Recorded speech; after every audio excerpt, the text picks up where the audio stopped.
Ya, saudara, sepanjang tahun 2018 hingga tahun 2022, Otoritas Jasa Keuangan atau OJK memblokir sebanyak 4.160 situs pinjaman online ilegal di jejaring sosial. Dari data tersebut, 71 diantaranya ditemukan pada tahun 2022.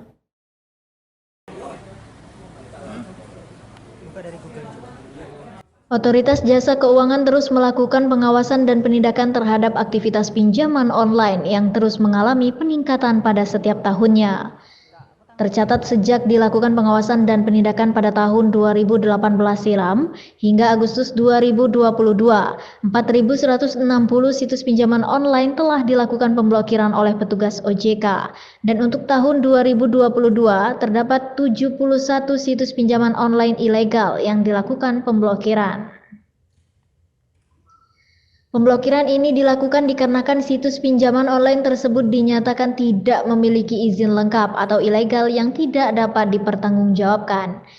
Kepala OJK Provinsi Jambi Yuda Nugraha Kurata mengatakan, pemblokiran ini dilakukan sebagai bentuk pengawasan agar masyarakat tidak tertipu dari hasil pinjaman online. Dan bagi masyarakat yang ingin mengetahui secara pasti, situs pinjaman online yang resmi dapat mencari informasi tersebut ke situs OJK atau melalui petugas resmi. Di mana dari hasil penelusuran ditemukan 102 pinjaman online resmi yang memiliki izin dan dapat dipertanggungjawabkan. Nah, kita dari Satgas Waspada Investasi ya, sejak tahun 2018 sampai dengan 2022 ini, Agustus ya, kita sudah menutup sekitar 4.160 pinjaman online ilegal. Bayangin dong, 4.000. Yang legalnya aja yang terdaftar cuma 102 sampai dengan saat ini, jadi lebih banyak kan gitu. Dan terakhir di Agustus kemarin kita tutup sekitar 71. Nah, selain itu kita juga bekerja sama dengan istilahnya pihak berwenang yang skupnya nggak cuma di nasional tapi di internasional juga gitu. Karena setelah berdasarkan penelusuran, server dari pinjaman online ilegal ini ternyata nggak cuma ada di Indonesia gitu, banyak yang berada di luar negeri. Nah, ini yang agak-agak menyulitkan gitu kan. Dan kita juga tidak menyerah sampai di situ. Kita melalui kepolisian dan juga dengan Kominfo dan lembaga kementerian lain bekerja sama dengan pihak-pihak internasional. Nah, itu dari tiga sisinya gitu kan.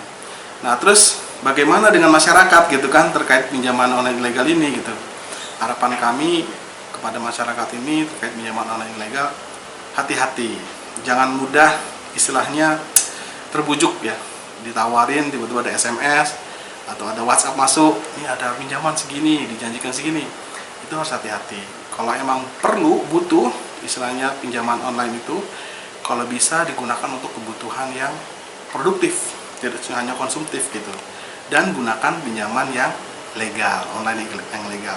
Karena pinjaman online ini pada dasarnya diberikan izin, didirikan untuk membantu masyarakat. Cuma dalam pelaksanaannya kan ada pihak-pihak tertentu yang mengambil kesempatan dalam kesempitan gitu.